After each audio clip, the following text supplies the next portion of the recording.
punto na lang, hindi pa makita ang kasada. 1.2 kilometers. 1.2 kilometer, nasa runabout na kami, Brian. Hindi ko pa makita ang kalsada.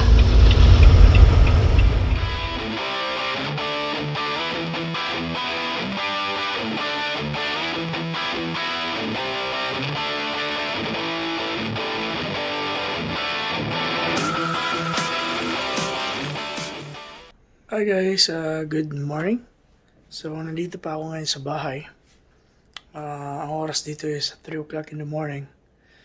So ayun, nagpiprepare kami ng pagkain ngayon. Yung asawa ko pala nandun pa sa taas.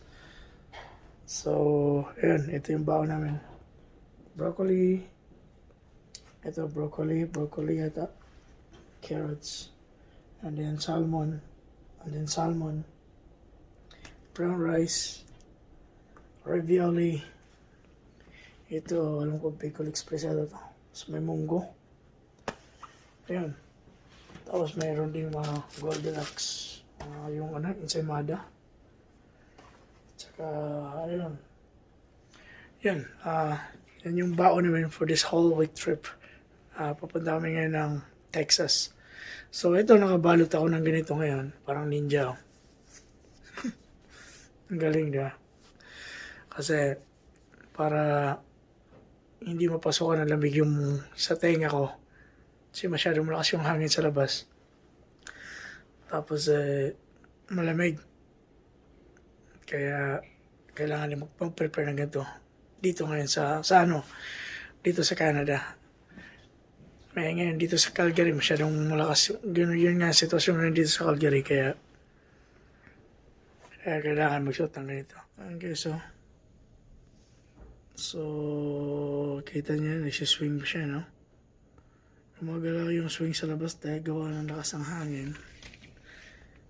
Kapal na ng yelo. Yeah. Ayun, no? Yan, lumabas ako ng chinik ko. Malakas ang hangin, guys, kung nakikita nyo. Kaya so yung sitwasyon pag bungad mo dito, puro yelo na kagad yan. Talaga ito yung buhay dito sa Canada, no? Dahil sobrang lamig, kailangan nakaganda para ninja, no?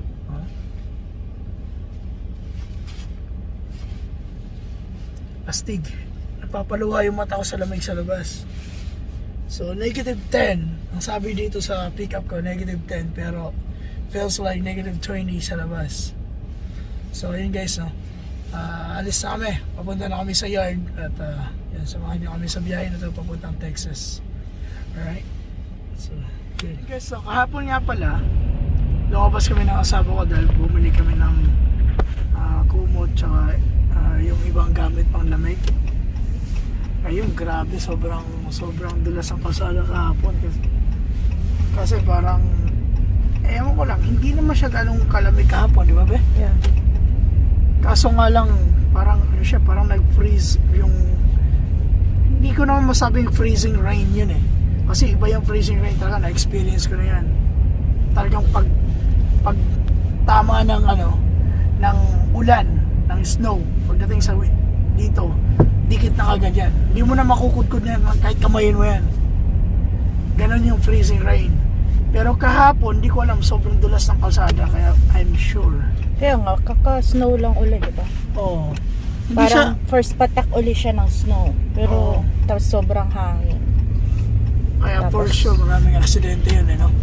Noon nga yung post ko sa Facebook, sabi ko nga, for sure, marami na naman aksidente. Pag-check ko sa Facebook yung sa Calgary Police, sinara yung sa Deerfoot kasi meron na naman ng collision. Oo. Imagine mo, di ba? Ayan, no? Yan mo, namembreno na ako, dumudulas pa yon. Ginamitan ko na siya ngayon dito sa pick-up namin dahil, ayan, no? Dumudulas yung SUV. Ginamitan ko na yung pick-up ko ngayon ng 4x4 dahil kahapon yung isang Ford F-150 loko-loko rin yung isang yung driver ng Fortuner ba yun? Forerunner, sorry. Forerunner para dito sa Canada. Dahil nakita niya na hindi makakausad masyado yung yung Ford. Aba, siningitan niya sa harapan. Ako, yung mga taga Calgary o taga dito sa Canada, wag yung gagawin nyo, no? Be patient. Dahil po siya magagalit yung sa harapan nyo. Nag-i-struggle na nga siya, bigla nyo pang i-block sa harapan. Hindi lang namin nakuha ng footage kasi nasa gilid kami. Pero yun ang wag na wag gagawin dahil pangit yun. Bastos yung mga ganong way ng driving, no? Kaya yun lang naman. Yun yung nakita ko si kahapon. First time kong yun. First time kong nakita yun, ang ginamit kasi ng driver ng pickup, alam ko naman natin na may 4x4 naman yun, no? Kaso nangyari, hindi niya sinwitch yun. Kaya nangyari, nagiging rear wheel drive. Hindi makausad. So ngayon na to, ginagamitan ko siya ng 4x4 para lahat yan, kakaskas yan, lahat. Hindi niya rin siguro in-expect na na siya, diba? Hindi, kasi ang mangyari kasi kakapatak lang ng snow, diba? Hindi, kasi ang mangyari kasi niyan, the time na feel mo na, itigil mo, i-switch mo. Ang nangyari, hindi ko alam, hindi ko rin maintindihan, parehas yung mga puti mag-shot tayo. Dapat tumingin pa sa atin kasi nga tayo nagtuloy-tuloy, ba't sila doon? Diba? Parang yung kagaya ng isang driver ng yung Wrangler, naalala mo? Hindi naman, is not supposed to stop, no? Dahil three-way stop, hindi naman three-way stop yun eh. Sila yung may right away na nagaling tayo sa sa tindahan. Yun pala siguro dahil bago yung Wrangler niya, hindi niya pa kabisado yung function. No? Kaya pagdating doon sana, tumigil ulit nang tinuro ko sa'yo. Kaya yung gano'n yan. So, ito, tinan mo ba? Ito, naka-red light siya, pero malayo pa lang ako, namreno na ako. Otherwise, pag hindi ko ginawa yun, abutin ko tong taxi dito sa harap. So, gano'n. Ang winter driving is about patient and preparing yourself ahead, planning yourself ahead. Kung wala ka mang importanteng mga bagay na gagawin sa araw na yan, di magtigil ka sa bahay. Nga pala, tingnan mo ba? Pakita mo yung... Huwag mo ituro. Hindi, tingnan mo lang, iyan mo lang. Kung nagtuto, paano lang malalaman. Tingnan mo yan, yung plaka na yan, hindi nakikita, di ba? So, may chances, pag hindi mo nilinis yan, at wala nang snow, yari ka. You're under for citation. Yung sisitahin ka. Yan, good example yan kasi nakita nila, di ba? Although mga karamihan naman sa mga sasakyan dito, naka-design naman for all-wheel drive na eh. Yan, nakita niyo yun? Hindi makikita natin kung anong nangyari dyan sa Stony Trail, but I know na kagabi malakas talaga yung hangin. Sabi pa nga ng Pilipina sa Costco, ano yung sabi ba? Freezing cold. Freezing cold daw, pambira. Hindi naman siya freezing cold eh. Hindi naman siya gaanong kalamig kahapon. Oo. Kasi unang patak lang ulit ng snow. So, hindi naman siya ganun kalamig. Pero mahangin, pero hindi naman ganun kalamig. Masyadong exaggerate tayo. Babaeng. Kaya Ngayon yung malamig. malamig at saka nag-maintain pa rin yung hangin since kahapon, di ba? Parang sa Pilipinas ba yan? Kaya yung tawag nun yung hanging amihan, may mga ganyan. Habagat ata. Habagat, no? Parang ganyan Parang nag-uunahan pa sila. Kaya naglilinis na sila. Kalsada.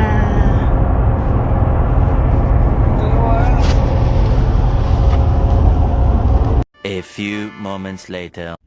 So, dito na kami sa ALBERTA yard. Ayun, medyo makapuno. Kapaling yan, no? Ay, kukunin ko muna yung susi, no?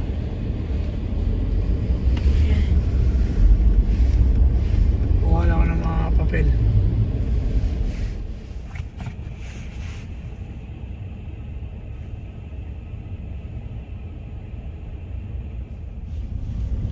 Hanapin natin ngayon ang ating tractor. Dahil meron akong pinagawa last week. Pinagawa ko yung air leak. Hindi ito. Saan na nilagay? Hindi naman yun, no? There. Saan? 22 pala yan. M31. Yun sa dulo. Aba, dito pa sa dulo. Okay, good. So, wala siyang yung ano ba tawag nito? Yung harang dito sa grill. Ito nga pala guys, no? Itong yung flashlight ko, okay kaya. So, itong grill na yan, kasi open yan, no? So, pag tumatakbo ka, papasok yung hangin. So, ang gagawin ko, dahil ganito nga, winter at mahangin, haharangan ko yan. Meron akong ginawa sa loob, haharangan ko yan. Para kahit tumatakbo kami, hindi papasok yung hangin. Okay? Mamaya papakita ko sa inyo.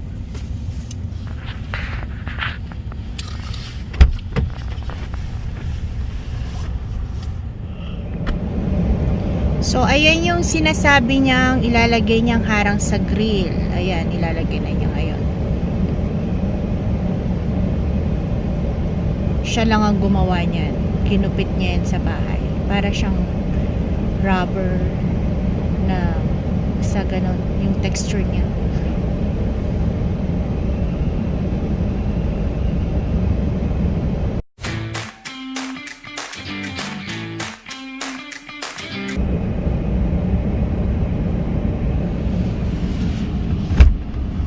Lamig. Yung gulong. Ay nga pala, yung pala hindi ko na-check yung makina dahil ayaw mag-release ng yung lock niya. So mangyari niya pagdating na lang dun sa US, pero I'm sure naman okay yan dahil chinek yan ng mekaniko. Tsaka yun, dito pala sa Canada, pag sobrang lamig, pag pinukpok mo yung gulong para ma-check mo yung hangin, kagaya na nag-off kami na 2 days, halos hindi mo maramdaman na may hangin. Para siyang flat, pero maramdaman mo na may marinig ka na something. Yung parang umeho yung loob niya. Yun yung sabihin, may laman yung yung gulong ng hangin, no? So yun, yung mga dami. So ngayon pupunta tayo sa may trailer. Painitin ko muna yan habang tumatakbo rin yung pre-trip time ko. Tapos kasi pag nandun sobrang lamig ng truck na. So pupunta ako ngayon sa trailer, hahanapin ko yung trailer. Okay, so let's go.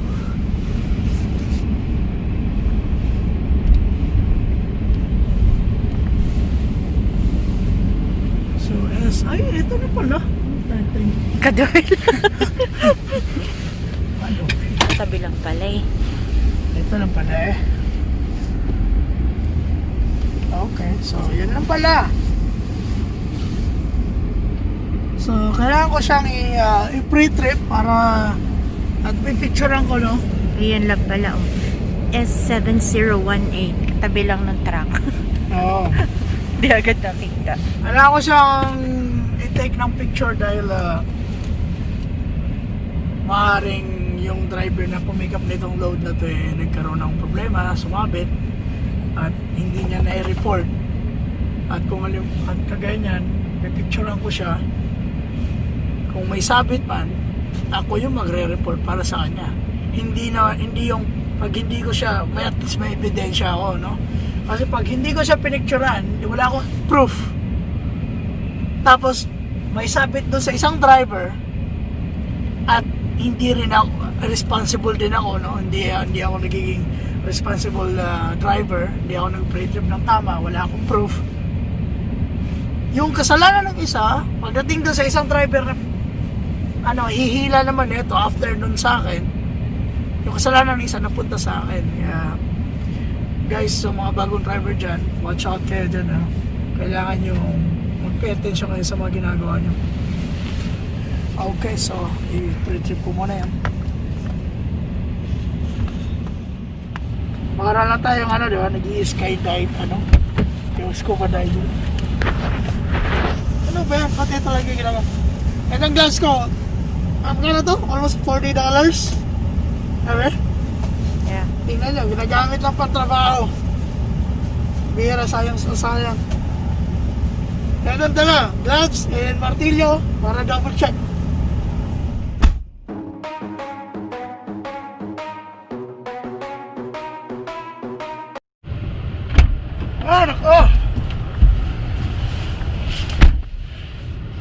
Subli ng leg. Tumulo na sipon ko. Kita niyo sipon ko.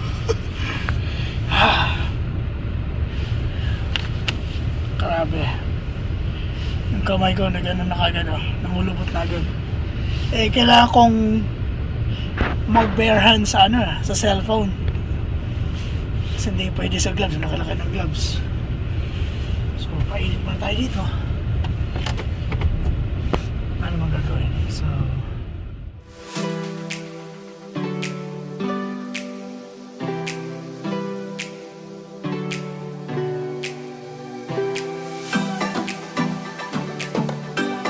A few moments later. hey guys, so ito, na pre-trip natin yung truck at saka trailer. So far everything is good. Ngayon, ito guys remind ko lang. Huwag nyo kalimutan i-double check yung mga papeles nyo kasi nga, we are crossing the border. So kailangan, tama lahat ng information, tama yung trailer na pipikapin mo, tama lahat.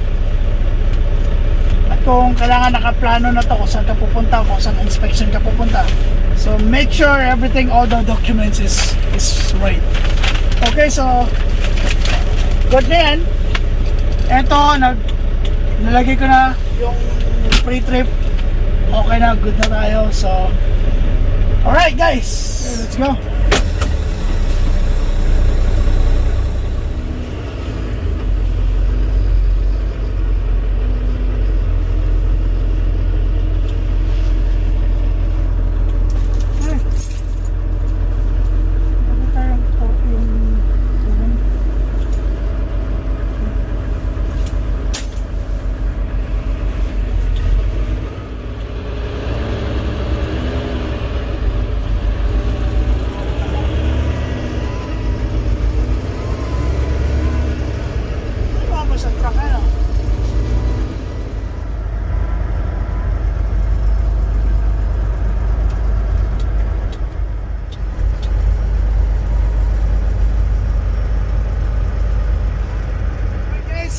Kanina sinabi ko magpapa-refuel kami doon sa may gasolinahan before we gonna go all the way to the border. So I decided na hindi na lang dahil nung time na kinalculate ko kanina lang the last fuel na ginawa namin is sa Saskatchewan pa yun. So mula doon hanggang dito is 9 hours, almost 10 hours. And then from dito hanggang doon naman sa US na may fuel doon, ang may truck stop doon, is another 10 hours. So we're still good. So okay lang. So ayan, tuloy na tayo.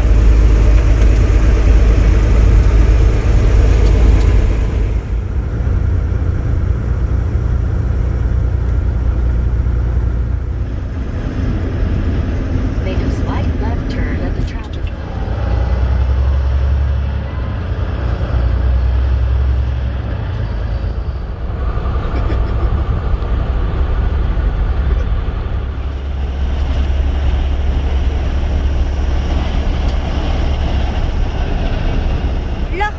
Makita sobrang lakas ng hangin. Halag ka.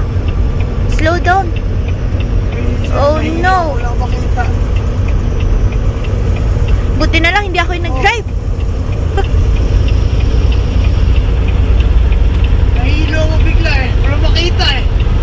Hala. Pero Ayan yung sitwasyon ngayon. Nandito kami sa Granum.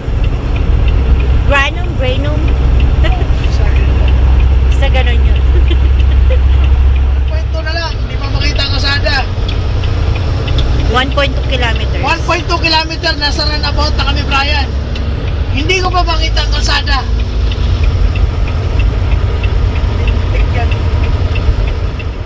Ano na? What's going on?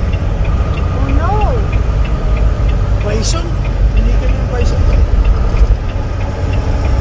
Okay lang yung parap. Kasi parap. Continue on Highway 23. Yun yung sitwasyon ngayon dito. Buti lang, maliwanag dito yung ilaw eh.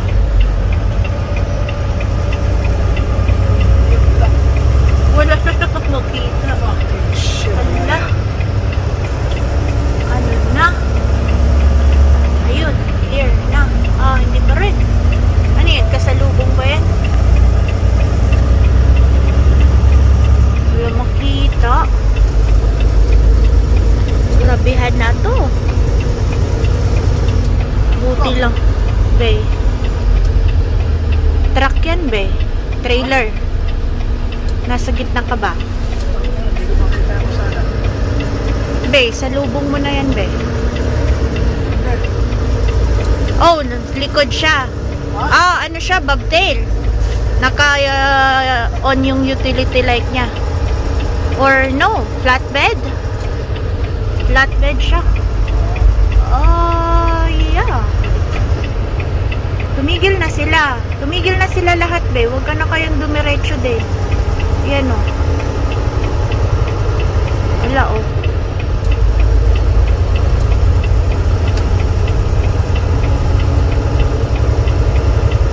Ala, nagtigilan na sila. Ayun pa. Tumigil na sila. Wala na silang makita. Hindi lang sila. Pati kami. Titigil ka ba? Hindi.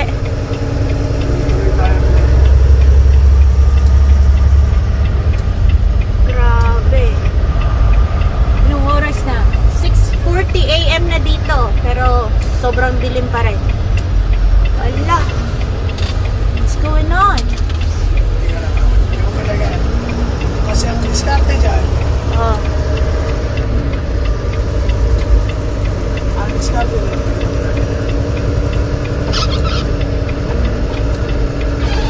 Yung kasalubong, Bea. nasa gitna tayo sa Nasa gitna ka nga.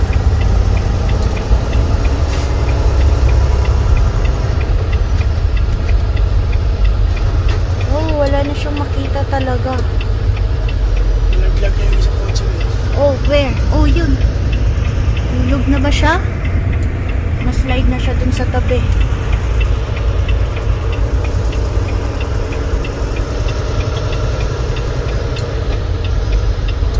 Didiretso ka pa?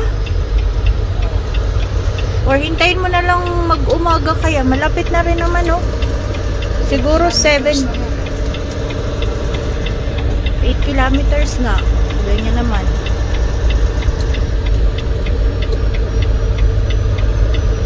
Ito yung after ng runabout dito sa ano, Grayno. So ano ng ano to? 23, di ba?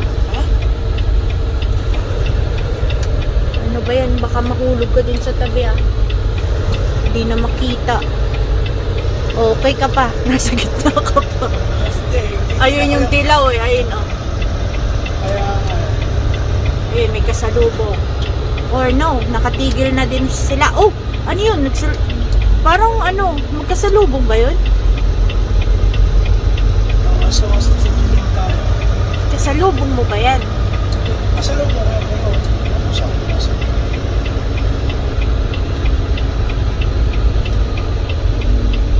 Parang may trailer dun sa gilid. Oh, tumigil. Oh, nahulog na. Nahulog ba? Tinaw na siya. Nahulog siya? Hindi. Nahulog? Ala, nahulog na nga. Oh no. Tinaw na. Ang aga-aga pa. Papunta pa lang yun sa... Ala. Mahulog, ah. Ala. I-cut ko muna tong video. Tabi. Makotse. Parang mali yung pwesto niya. Salubungan kasi to. Kung mahuhulog siya, dapat dito siya sa kabilang side. Pero nandun siya sa dulo. Siguro nag-slide na siya dun sa kabilang side. Nasa gitna na naman tayo dun. Sobrang lakas kasi ng hangin. Tapos yung mga snow. Ayan, kaya ganyan.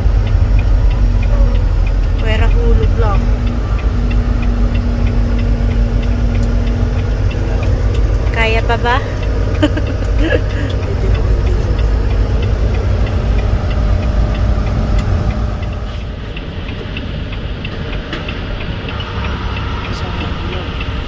Ano ba yan? Wala na siya lagang makita.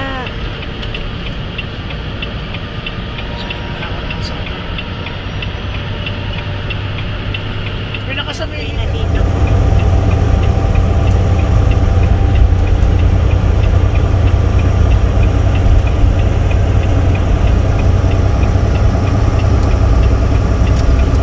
sa bawat ng buka.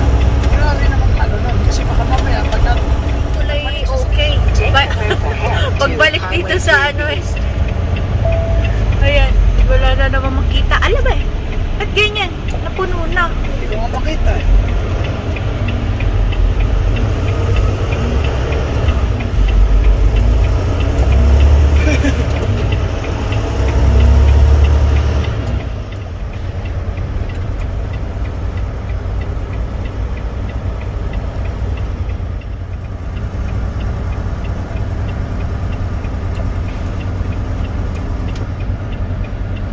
Ano?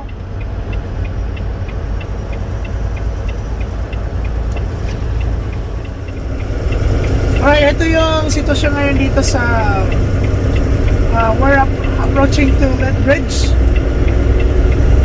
Sa tingin ko, ito sitwasyon na ito, snowstorm na rin to eh. Hindi siya totally nag-east. Ang snow siya medyo ano lang, Powder ba? parang powder, pero grabe kung nakikita nyo sa video na yun. Oh, yung mga nauna. Salubungan pa yung ano doon. Oo, kanina salbungan pa yun. Ang technique na ginawa ko, binubuksan ko yung bintana, nakatingin. Ayun. Ah, nahulog! Ala! Ano? Galing yan dito, Grabe! Kasi nga paano siya napunta doon, may Na-ditch na talaga siya. Talagang ano eh, no? Buong-buong trailer talaga siya, no? Dito yan ang galing ba eh, na-jackknife yun. Kasi nga wala namang chance doon na may harang sa kabilang side, di ba? Ano nangyari doon? Okay, downhill na tayo. So, eto, Naputol ka kanina. ayun Diskarte. ang ginagawa ko, ito medyo, pag hindi kayo sanay, hindi rin naman ako sanay, no? Pero syempre, nag-iisip ako ng something na paano ako makakalusot sa problema. Ang isang solusyon is tumigil ka. Yun lang yun, tumigil ka sa tabi. Ang ginawa ko, minsan makulit. Ang ginawa ko, binuksan ko itong bintana ko. Dahil sa lubungan siya, nakatingin ako sa dilaw. Na line pala, dilaw na line para alam ko, nandun pa rin ako sa lane ko. Ano, hinahanap ko rin yung puti. Pagka the time na nagsalubong yung hangin, wala makita sa kalsada, tumitigil ako. Pero before ako titigil, sisilip yung likuran ko na I make sure na walang sasakyan. Otherwise, mapagkain ako sa puwet. Dito, maraming nagja-jackknife na dito. Ito yung downhill ng Lead Bridge.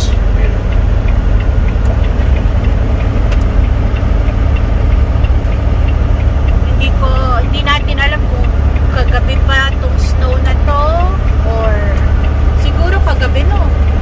Kasabay lang siguro sa Calgary. No, kahapon pa. Wala pang, hindi pa nagabi.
Everybody knows that I'm breaking down.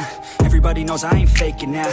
Everybody knows my heart's vacant now. Yeah, she hates me now, I made mistakes, but now I don't ever wanna be alone. I don't really ever feel at home. On my own, in the zone, that's the only way I know. Feeling low, about to blow back up. Here I won't ever let the doubt creep in. Gotta pop a couple more aspirin. I don't think I'll ever let you in. Easier to break it off best friends. I don't really understand myself. I don't really understand, need help. I don't wanna be left on the shelf. Couldn't even hear me if I yelled. It's so cold outside, I'm alone, I'm alright. It's so cold outside, I'm alone, I'm alright. It's so cold.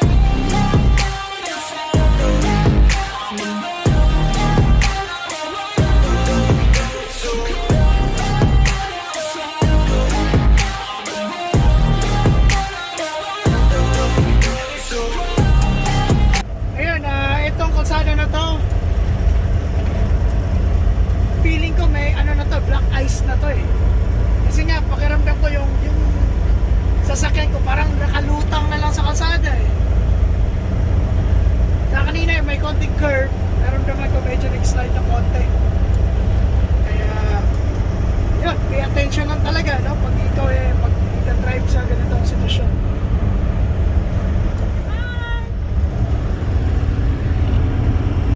Ayan na naman, meron na namang isa. Grabe, ilan na yung nahulog na ditch ng mga sasakyan, no?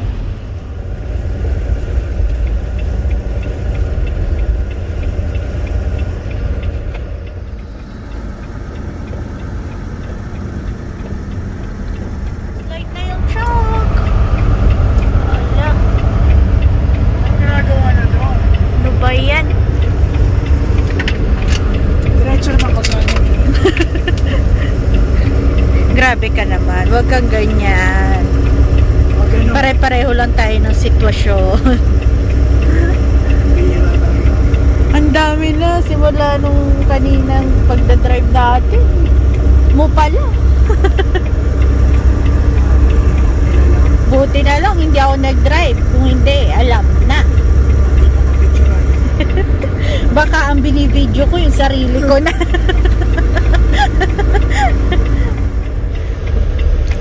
Mababala ko, titignan ko kung gaano talagang kadulas sa kalsada para matansya ko kung ano yung mga discount yung ginagawa ko. Marami nang nalalagyan. Pinaggagawa mo. What are you doing? You're feeling it? Black ice! Black ice! So, alam na. So alam na. Ay, ang lamig. Black ice! Pagkatapos natabunan ng snow ng kukunting powder na iso sa ibabaw. Isang mali dyan, swipe ka dyan. Ay ma-wipe out ka dyan. Halos hindi mo na makapayong kalsada eh. Blocky na eh, parang gano'n. Pwede nang kadka rin. Pwede ka rin, nag-isang ano. Black ice yan, yung nakikita dyan, black ice lahat yan. Another trailer na naman. Kaya pag hindi kaya, migil na lang.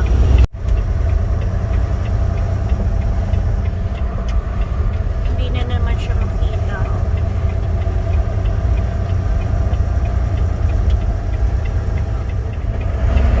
Slow down ka lang ba? Ba't ang dami ng ano dito?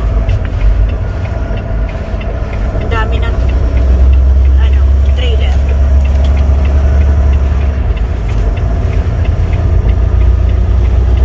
Oh.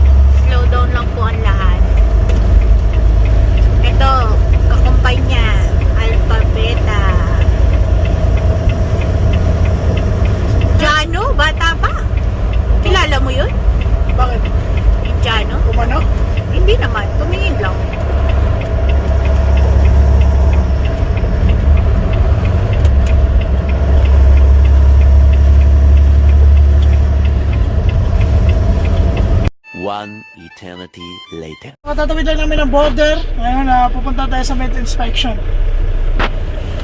So, ang sitwasyon here is parehas din sa sa Canada kasi ang Montana is magkasunod lang sa Alberta eh. So, ito yung sitwasyon ngayon guys. So, i-wipe lang natin ng konti. Mas lumala. Mas lumala. Huwag kayo mag-alala, maayos natin yan. Okay na yan. Okay na lang yan. Sabi ni madam. Ayun. Eh, baka pala yung yellow dito sa corner na to. Mas malala pa nga ata dito eh. Kaysa dun sa atin.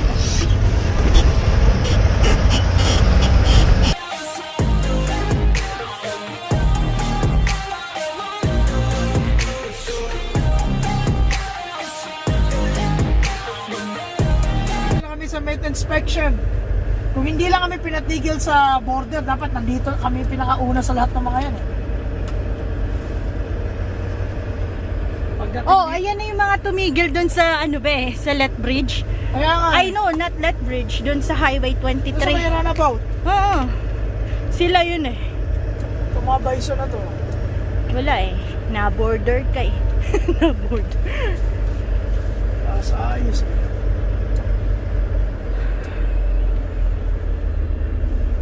So anyway, so guys, nandito na kami sa med inspection. So mahaba-habang video to dahil snowstorm nga, di ba? So ayun, abangan nyo lang yung next part ng video na to. Alright.